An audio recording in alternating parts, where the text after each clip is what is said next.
Hello, and welcome to our THF Conversations Farmer Spotlight, featuring social innovators, industry leaders, and trailblazers.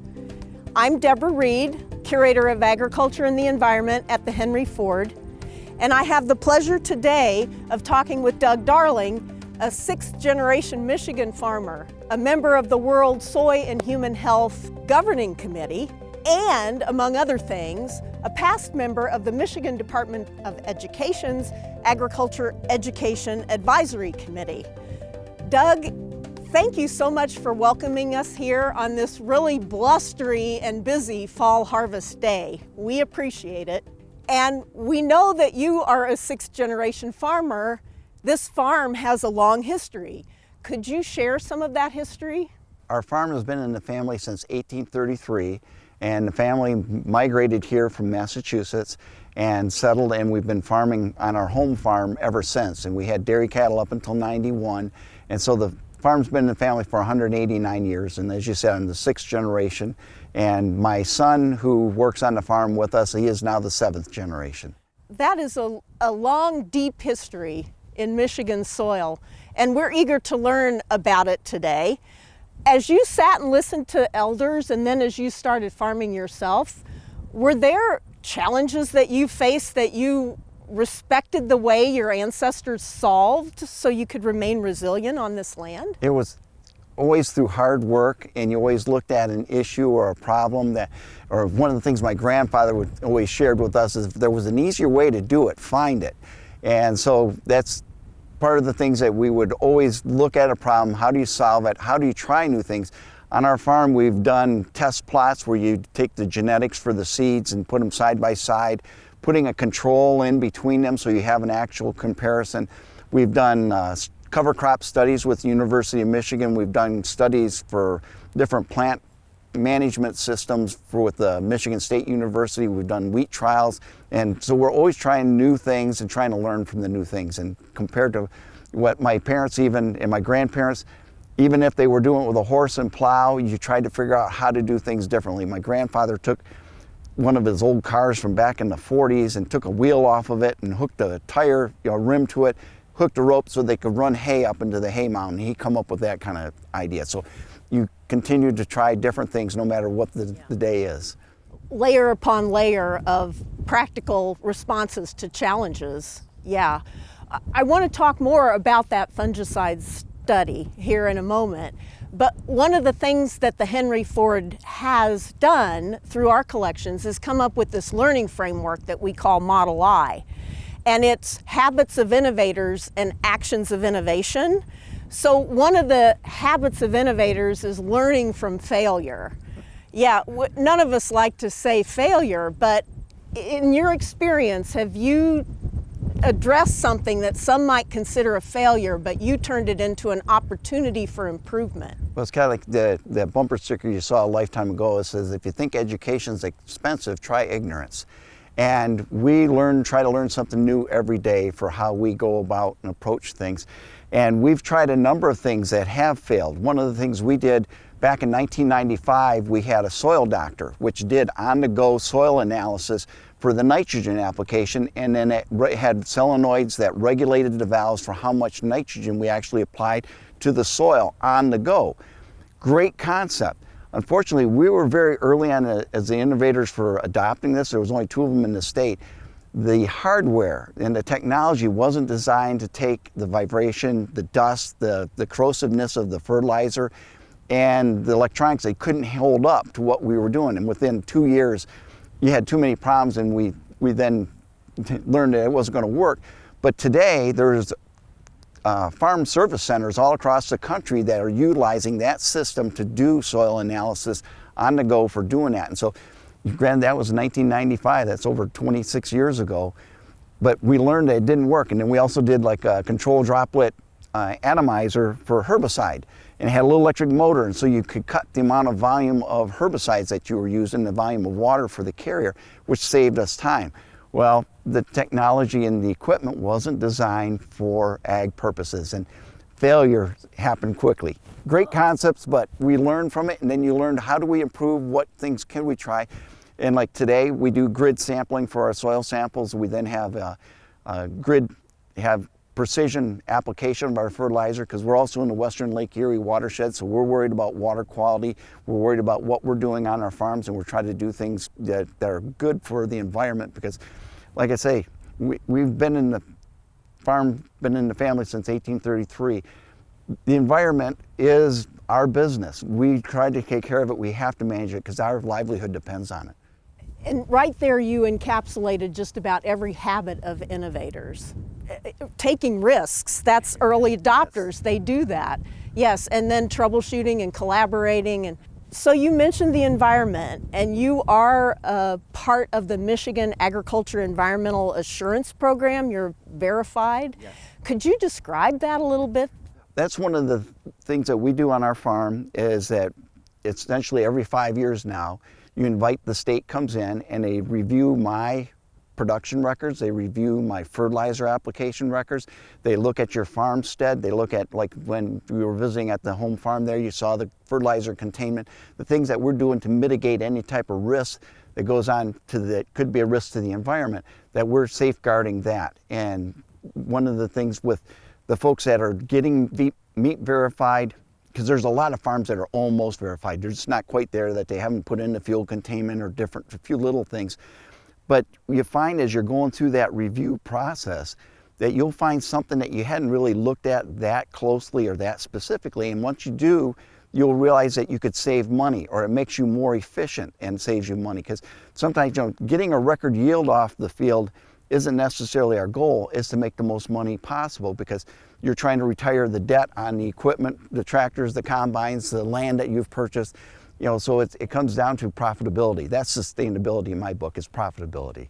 And profitability requires sustaining the soil. Yes. And these natural resources that you're managing, yes, you're a steward of.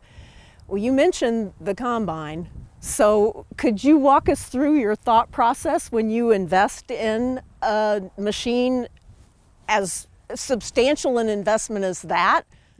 Yes. Well, one of the things with equipment, they only break when you use them. And the machine that you're looking at behind me here has been operating every day for the last 28 days straight. We've harvested every day, and it's gotten about 200 hours. There's a lot of moving parts. So eventually you start evaluating, what's the repair cost going to be compared to what the payments would be on new equipment. And that's some of the things that you will come into play. You also look at, for the size and efficiency of equipment, can I cover more acres quicker? We also do some custom harvesting for other farmers, because to put in perspective, that combine is 8 years old. When we purchased it, that was $663,000. Today, to replace that, it's going to be somewhere well over $800,000 to replace that machine. And the big John Deere, the biggest machine that they have now, is over like $1.1 million. So you're looking at, how do you spread that cost over the next 7-8 years, however you're looking at it, and how many acres does it have to cover? What do you have to get through it to be able to financially afford that?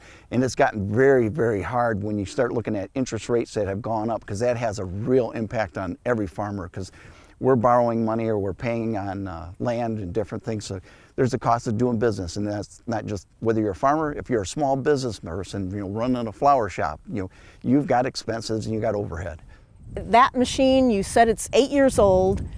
It has 200 hours this season. In the last 28 days. And how many more days do you have to go? I'm hoping I've got about another 7 days, 6 days, if we have great weather, Michigan weather like we've got right now, and barring any breakdowns, because we've had 2 blown belts. Each one of the belts was like $260. We've got a sensor on that engine right now that's giving me false codes, and they've been out. It's not an issue, but there's just lots of things. There's so many CPUs that operate on that machine, and they talk to each other, and if they disagree, then they shut things down. And there's just a lot of different things that that will weigh in our mind. That what's the profitability this year? What do we have that we can afford for replacement? For like I say, it's 8 years old. What's the residual value? So if we are going to trade it, like the head that's on there right now with the air reel that we put on to help make it more efficient, That head, when we purchased it 5 years ago, was $106,000. Thanks for clarifying those costs, because most of the folks that are listening to the THF Conversations, Farmer Spotlights, will not comprehend the scope of the investment. You have more than the most average suburban house in that combine, and I'm hearing you say it could very well be replacement time after 9-10 years. And those are things that we have to consider. Any business person, whether they're a farm or they've got a small shop or they're a carpenter, when do you buy new tools for your shop?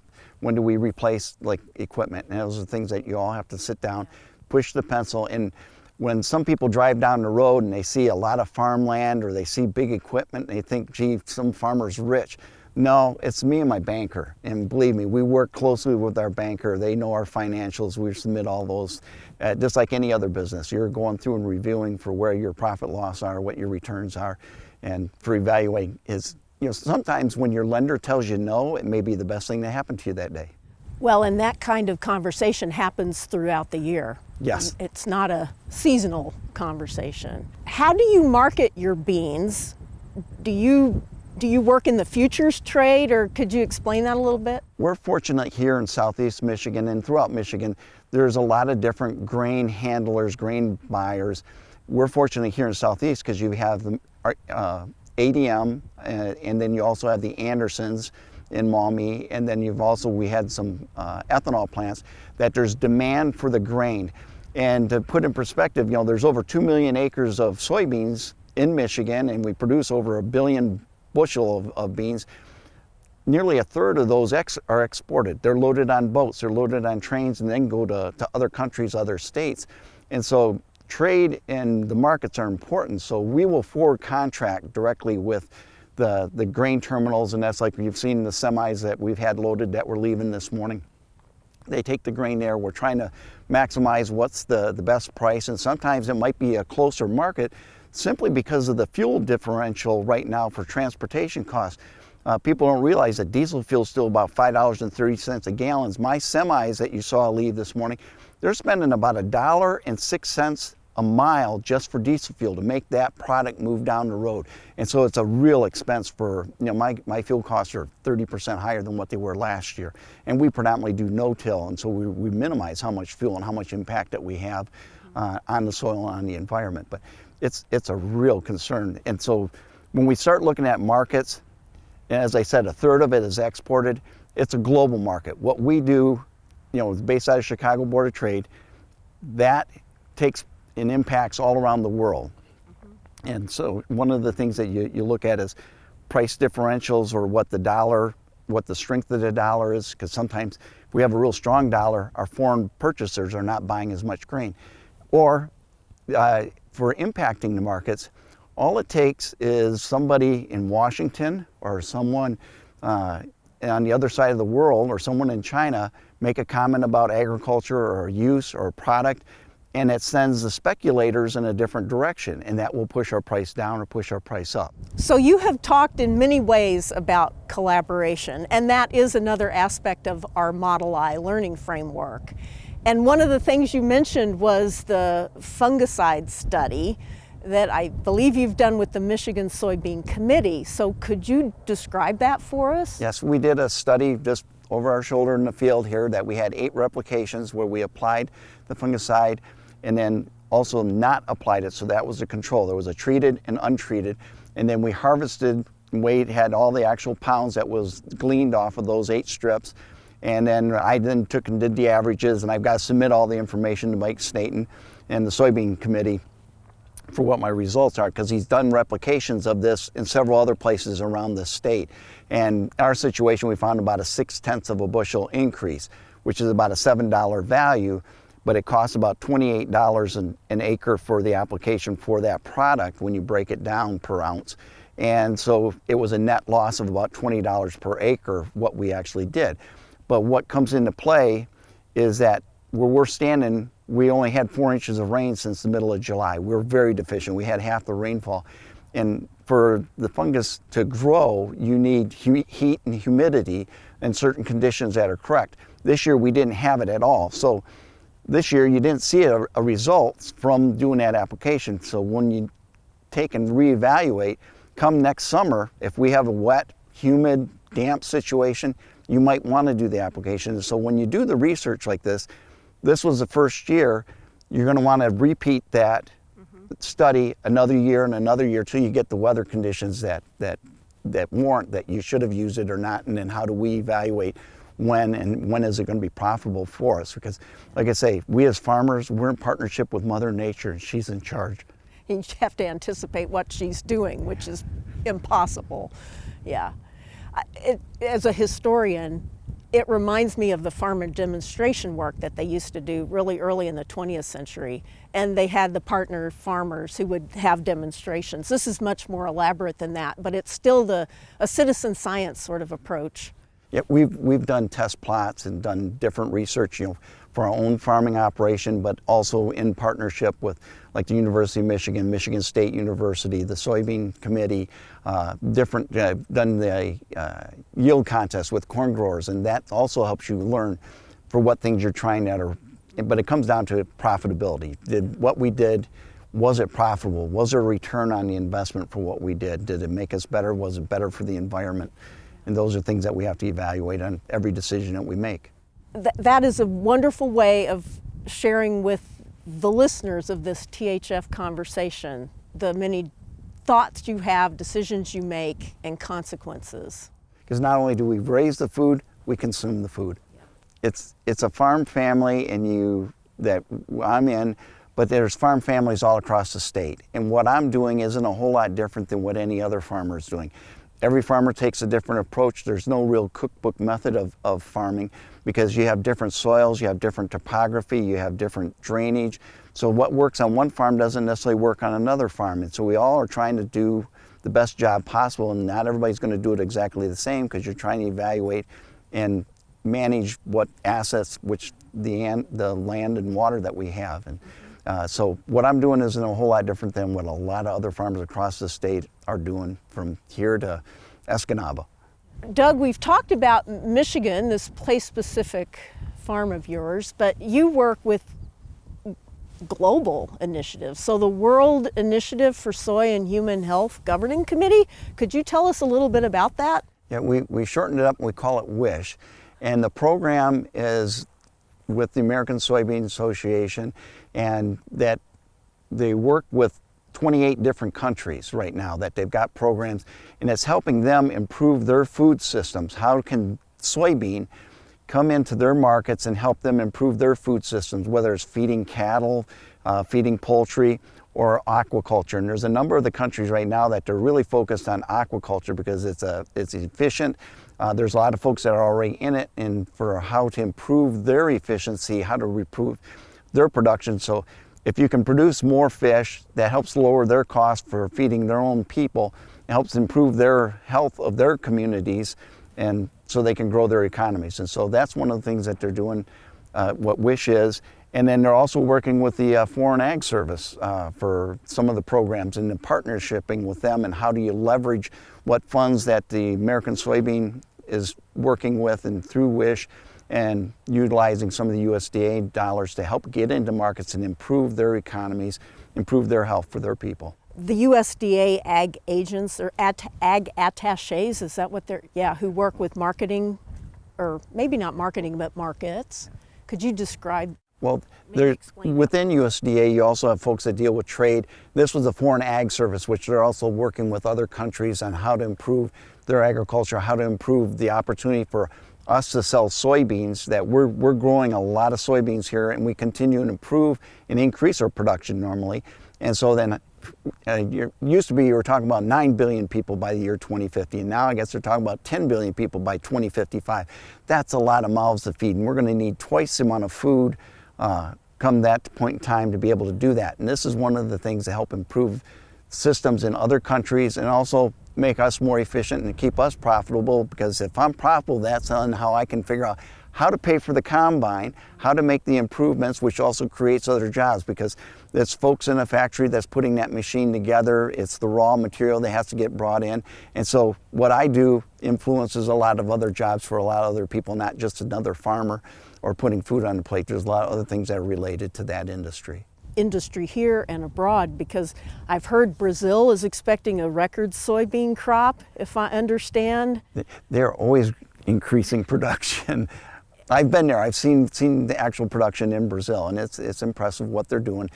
They have challenges with their infrastructure system, but every time you grow some more bushels, we can hopefully feed some more people. Well, and that the World Initiative for Soy and Human Health Governing Committee, do they take into account then the global production of soybeans? You can look at the volume that we're producing, but the initiative is really looking at how do we improve the health in the people in the other countries, how do we improve their food systems, how do we make it more efficient, and how do you make it more affordable so more people are being fed a good balanced diet. And so with that, the benefit to us in agriculture, we then move soybeans. And whether we move a Michigan bushel of soybean or you moved a Brazilian bushel of soybean, you've moved another bushel, and that's supply and demand, and that's like I alluded to earlier. It's a global market. And so what happens here, what our production is, or what economic policies take place here or somewhere else in the world, or monetary policies, has a direct impact on what my profitability is. Thank you, Doug, for sharing time with us today, and we won't keep you any longer from that important work you're doing. Thank you, viewers of THF Conversations, Farmer Spotlight. There are agricultural artifacts you can explore more at the Henry Ford in Dearborn, Michigan. You can also look at our website, thf.org, to access more information about our collections and the paths that we attempt to bring forward. By learning about stories of innovators, entrepreneurs, and innovations in agriculture. Thank you.